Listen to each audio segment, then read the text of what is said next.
Yes, good morning mga katalong. So naata sa tuang talong atong gibisita after sa pagbisita ni Christine. Ayan. So update So here comes na ni sila no.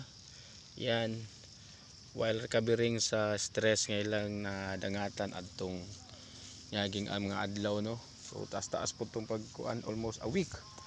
Then ayan.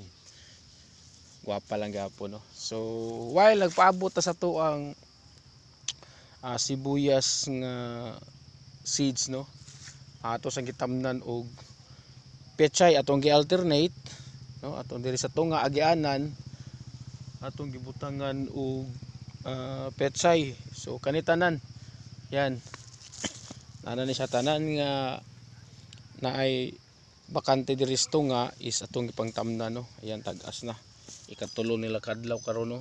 Sistema sa ato ang pagtanom is broadcast, gisabog lang nato no. Kini mga almost mga 2 ka kilo ni nga liso ato ang gisabwag so sa kani nga area. Pero atong gi-intervalan og tag 3 days kay aron mag-harvest dire the following kay kada adlaw ag harvest aning pechay. So after a month mo transplant ta pud sa to ang Jaco nga variety sa sibuyas dahon no, powered by Canico Seeds. Diri na po nato sila i-tanom. So unsa kadako ang ato ang talungan, mo po nakadaghan, mo po nakadako ang ato ang sibuyas dahon no. At the same time, mo po ni kadako po sa ato ang petsayan. Ayan.